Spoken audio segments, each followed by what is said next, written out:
Okay, I know you can't see me like I said in the other video, but at least you can hear me. I'm going to show you the fox trotter that came in for a tune-up, and he's doing really well. He's got his flat walk down nicely, and then I kind of had to choose between a running walk and his fox trot, and his running walk is nicer, so I chose that because I didn't have a lot of time to work with him. And so he has a nice running walk, and then we're going to work on his canter. And he had some attitude problems, didn't want to do a lot of stuff, and now he's doing really well. But I got on his case, and I wouldn't stop until he did what I asked. All right, so I'm going to show you his flat walk first.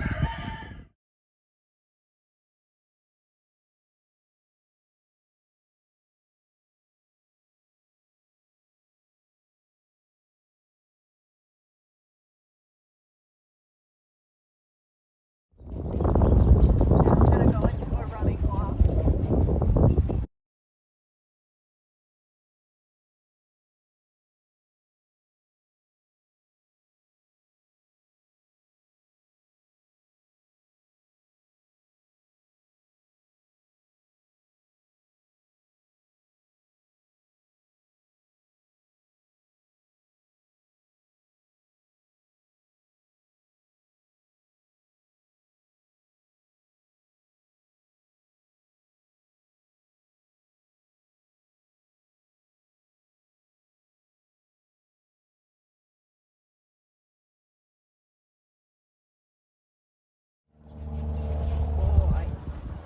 And now he stopped with me just breathing out, which is good. That's what he used to do.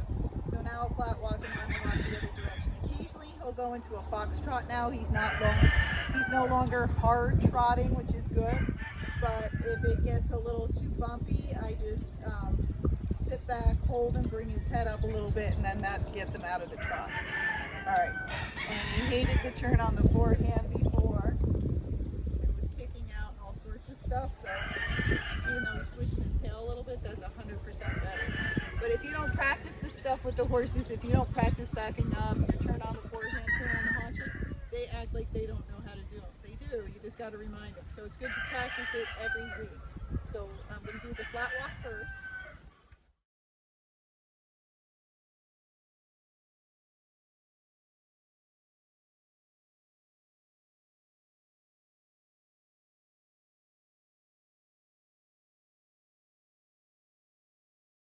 Now the running walk.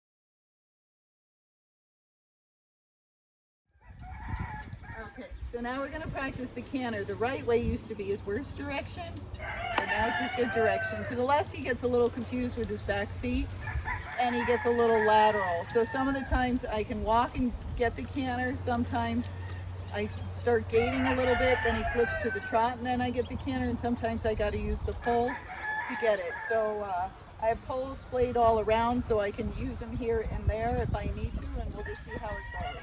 But I'm going to go to the right first, and before I could only get like 1 or 2 steps. It's much better, but sometimes when I turn the video on, then it's not so good.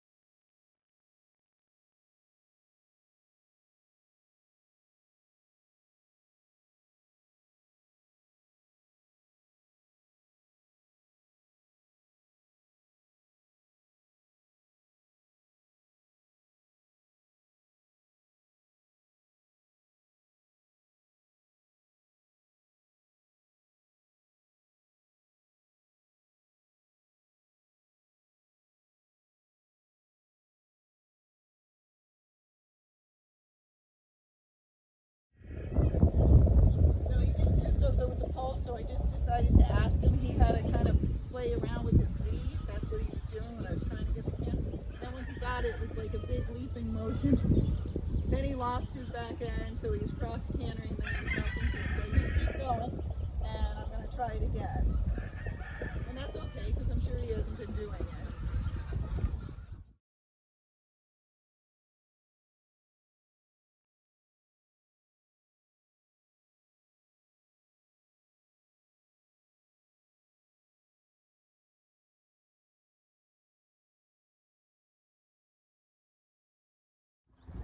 So I'm going to try it one more time. That time it was a little bit better. He's still in and out of it.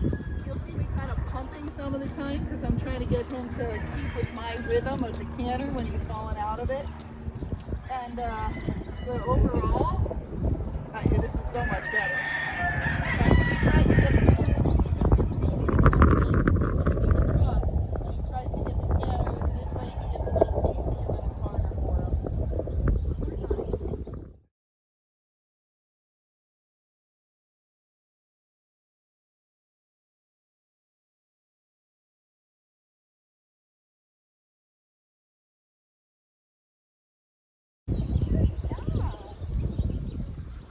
So much better that time. I got more steps. If he had a couple more weeks with me here, I think he'd have a circle down in that direction. So now we're going to go to the left in a minute, and we'll try and get the canter that way. So when you're having issues, if they can canter a couple of steps, at least you're on the way to something good. Have poles here and there, so if they're not getting the canter, you can try to go over a pole. I always have a cue to ask them to canter. What I do is I half halt, so I squeeze and relax on the rein. I shift my weight to the outside, so go to the left, I shift my weight to the right, and then I say the word canter, and then I dig with my right leg. Because I teach them the word canter from the ground, so it helps once I get up in the saddle. If they don't go, I tap with the stick. And when I'm asking in the beginning, because some of these guys will buck and have fits, I lean back. So if they go to bucking or something, I can pick their head up and try to get them out of the bucking. Once they're doing it and I feel like they're no longer going to buck or screw around, then I usually tilt forward a little bit to free up their back and help kind of get them in that motion. In time, when I canter them, I just sit like this. But in the beginning, sometimes I lean forward to try to help them. Okay, let's go to the left. And this way, he used to throw his head and run.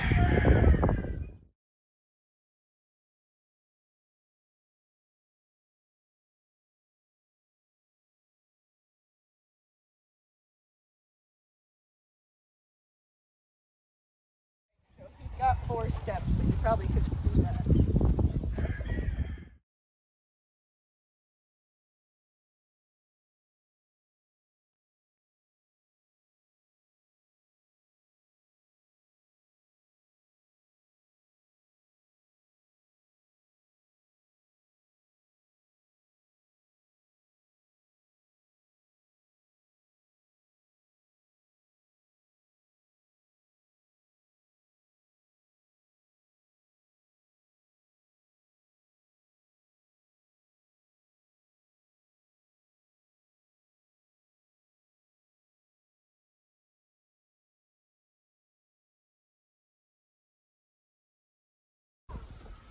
So not doing so well this direction right now.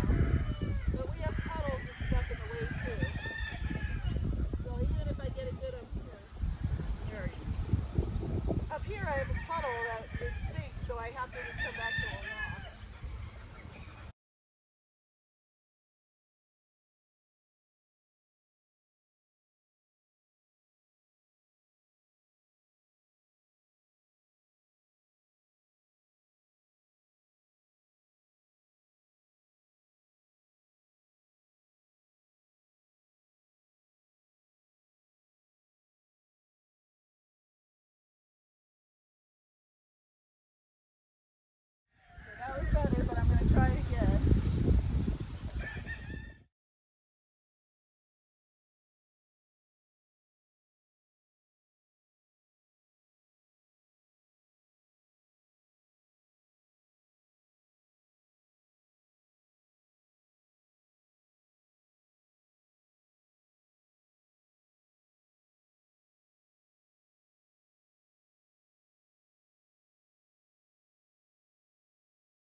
on other horses like this where they keep cross cantering in the back, they keep swapping their lead, and that's the lateral horses or the PC horses. The trick is don't stop when they're doing that. I mean, you can walk, but then canter right back off and keep cantering until they get the correct lead behind.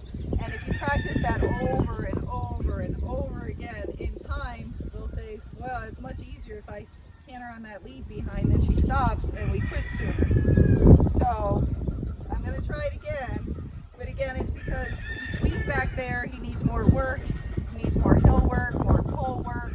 The trot area is in this direction. When he's loose, the better, because that will help him to get the canter too.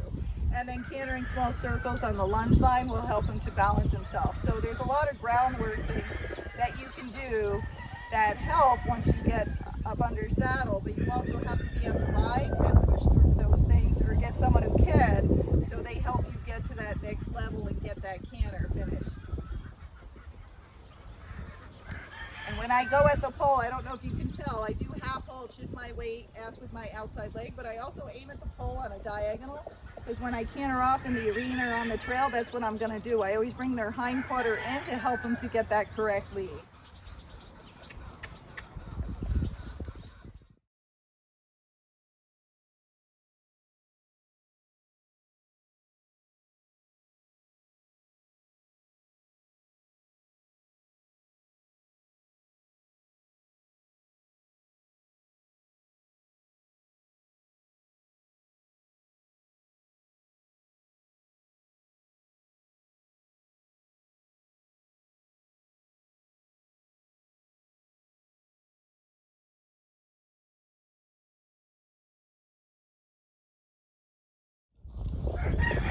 You probably couldn't see any of that, but that was great. He got like 4 or 5 steps. It was a little fast, but he held his lead. And although I'd like to go by the camera and show you again, it's hard for him. So I got to quit when he's doing the right thing. So he's come a long way. He's tried really hard now, but when he first came, you know, he couldn't do it. I think he got really confused on the cues or how he was being asked. And so he would put his head down and just kind of run forward. And I would pull his head up, stop him, back him up, and do it again. And I would just keep doing that. And I was like, no, you can't run away. You can't do those temper tantrums, because we're not going to quit. I'm not going to quit until you actually try to do it. And so, of course, in the beginning, he didn't do very well. But once he got the idea, he's like, oh, I'll try. And when he cantered, even though he cross-cantered behind, that was it, I quit. Says he did it without him, you know, bucking or anything like that. See, now he's back to cute and friendly and sweet, and he's not in trouble. But in the beginning, he was in all sorts of trouble. So sometimes you got to be a little stern. You got to give him rules. You know, lots of times people confuse their horses, and then their horses are being bad. That's why it's so helpful to get them in with a trainer. Of course, if you can get a gaited trainer, that's great. But if you can't, English trainer, dressage trainer is usually more familiar with the kind of riding that we do with the gaited horses, because they do need some help, and he doesn't need, you know, a big tight rein, but for the canter he does need some help. But most of you with the PC horses are having problems. Usually the English type instructors or riders are going to help you a little bit more versus the Western, because these horses collect differently, and they don't always, especially the walking horses, don't hold themselves together so well. So, you know, if you're working with a trainer and it's not getting better each week, it's getting worse, then try another trainer, because it's probably just not the right one for you. They could be a very good trainer.